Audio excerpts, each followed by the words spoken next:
चलो एक बार फिर से आगे बढ़ते हैं और बात भारतीय जनता पार्टी के प्रदेशाध्यक्ष डॉक्टर सतीश पूनिया के खिलाफ विधायक संयम लोढ़ा ने विशेषाधिकार हनन की शिकायत की है।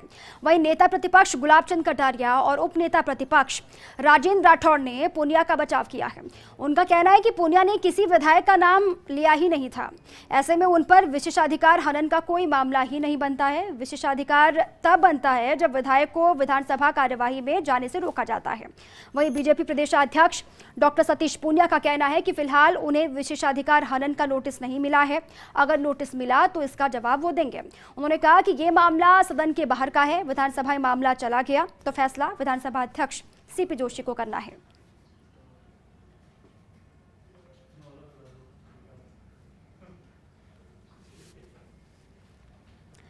तो विशेषाधिकार हनन का नोटिस संयम लोढ़ा की तरफ से। अब बचाव के लिए बीजेपी के प्रदेशाध्यक्ष सतीश पूनिया के बचाव के लिए खुद नेता प्रतिपक्ष गुलाब चंद कटारिया आ गए हैं। उप नेता प्रतिपक्ष राजेंद्र राठौड़ आ गए हैं।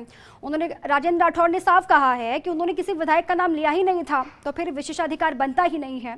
और साथ ही पूनिया ने यह भी कहा है कि अगर कोई नोटिस उन्हें मिलता है तो वो उसका जवाब देंगे। अब क्या कुछ कहा गया है आप सुनिए। इसमें जो बात कही गई है उसमें ये कहा गया है कि इसमें कहीं ट्रांजैक्शन हुआ, कहीं किसी तरीके से जमीनों के या इस तरीके का आवंटन की बात थी। लेकिन उससे पहले तो मुख्यमंत्री जी कह चुके थे कि 35 करोड़ रुपए में बीजेपी खरीद रही है। तो बेसिकली जब उन्होंने कहा तो मैंने भी कहा उनके पास इस बात का क्या आधार है। मोटे तौर पर जो चीज़ है वो सबके सामने ही है, लेकिन क्योंकि अध्यक्ष जी के पास चला गया मामला और उसके बाद जिस तरीके से प्रक्रिया होती है उस प्रक्रिया का पालन करेंगे और हम अपने जवाब वहाँ पेश करेंगे। वैसे ही मुख्यमंत्री जी ने कहा कि 35 करोड़ की डील हुई। अब उन्होंने किस आधार से कहा? अगर वो विशेषाधिकार ये विशेषाधिकार है तो मुख्यमंत्री जी का वो स्टेटमेंट भी विशेषाधिकार की श्रेणी में आता है।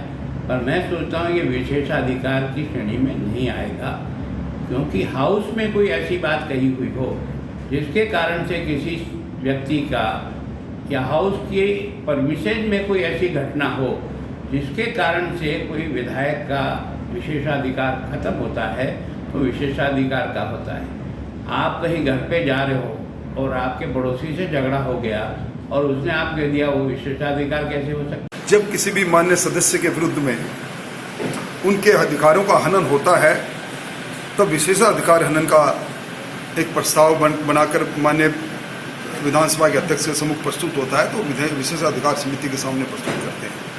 अभी भारतीय जनता पार्टी के प्रदेश अध्यक्ष जी के बयान को जिस प्रकार तोड़ मरोड़ करके और कांग्रेस समर्थित विधायक संयम लोढ़ा जी ने प्रस्तुत किया है, मैं समझता हूं कि जब सारी बात संज्ञान में आ जाएगी, कानून के दायरे के अंदर सारी बात का अध्ययन हो जाएगा, तो ऐसा कोई मामला विशेषाधिकार हनन का बनता नहीं है। एक सामान्य सी बात थी, जिस प्रकार पूरे समाचार पत्रों में कांग्रेस के मुख्य सचेतक बयान दे रहे थे, उसी प्रकार का एक बयान प्रदेश अध्यक्ष जी ने दिया कि इस प्रकार की संभावनाओं के आधार पर विशेषाधिकार हनन का प्रस्ताव बनता है।